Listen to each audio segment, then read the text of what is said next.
The following presentation summarizes Conflict of Interest Allegation 11 of 16 associated with the Aquaculture Development Area program. This conflict shows the municipality was a paying member of the Aquaculture Association of Nova Scotia, an industry lobbying group. The municipality's own record demonstrates that they actively applied for and became a dues-paying member of the Aquaculture Association of Nova Scotia using taxpayer funds. This association is an industry lobbying organization whose mandate includes influencing government policy related to aquaculture. This is not a perceived conflict of interest. This is a true and real conflict of interest. It enabled direct and inappropriate industry influence over the design and implementation of aquaculture development areas. Rather than acting as a neutral and impartial public authority, the municipality of Argyle appears to have aligned itself with the very industry seeking regulatory and policy advantages. So why is this a conflict? If a municipal government pays dues to an association that lobbies the very same municipality, the local government is effectively funding advocacy aimed at itself and permitting insider access to policy positions and influence on the same industry it regulates. Outrageously, it shows the municipality used taxpayer dollars to counter public interests. Public money was used to support lobbying against taxpayer interests and advance policy positions on behalf of industry prompts. Let's take a look at the evidence. Over several years, the municipality received invoices and renewed their membership with this lobbying association. It is an absolute conflict of interest to have a government office join a special interest lobbying group, specifically when that same government office is building a program to review and process lease applications for aquaculture. It is no wonder the program is so completely tilted and biased in favor of industry at the expense of public interests. In this example, staff member Alex D'Entremont recognized the obvious conflict that existed by making MoDA a full-paying member of the association. Why did it take a working-level officer to realize this? Why not the CAO, council, or the warden? However, these comments show they knew what they were doing was wrong. These activities gave the association full access to the municipality to perform its lobbying interests. This was also extended to Nolan Dion and Dion's Oysters.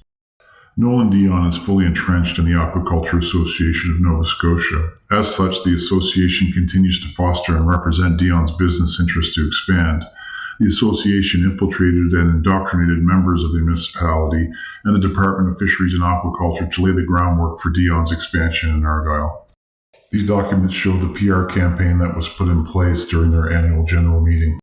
Oddly, why is the municipality of Argyle and the Department of Fisheries and Aquaculture taking part in the AGM meeting of this lobbying group to discuss their lobbying efforts and agenda to promote aquaculture in Nova Scotia? It's ironic to see this performed with government regulators participating. Here we have membership fees once again being prompted to the municipality in attendance.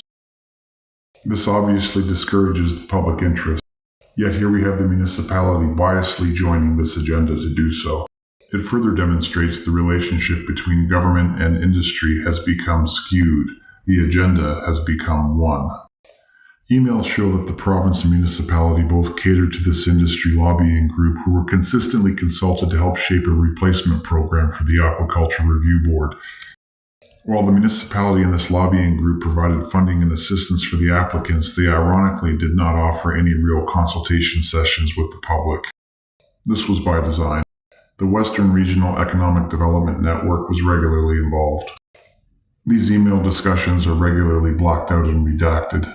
However, this is an organization that helped facilitate over $500,000 in funding to Dion's Oyster Company, and this uses taxpayer dollars. Many emails establish a negative sentiment around engaging the public and predetermined residents as adversaries. This industry-driven bias and posture continues to this day. Many emails show lobbying prompts were accepted by staff to influence the program as it developed. Emails on file show the lobbying group's president often tried to condition the municipal CAO staff and council that the public was an adversary to overcome. These emails show he was trying to seed paranoia with the municipality by trying to suggest a mob would show up that needed to be controlled. In these emails, the Aquaculture Association of Nova Scotia clearly begins discouraging public engagement now in an overt and aggressive manner. The municipality had been completely conditioned by this point, taking prompts from this industry. This was at the expense of their taxpaying constituents. If a municipality government pays dues to an association that lobbies the very same municipality, the local government is effectively funding advocacy aimed at itself and permitting insider access to policy positions and influence on the same industry it regulates. The irony is unfathomable. The incompetence of municipal staff is alarming, and once again shows their inability and ineptitude to recognize conflicts when they present themselves.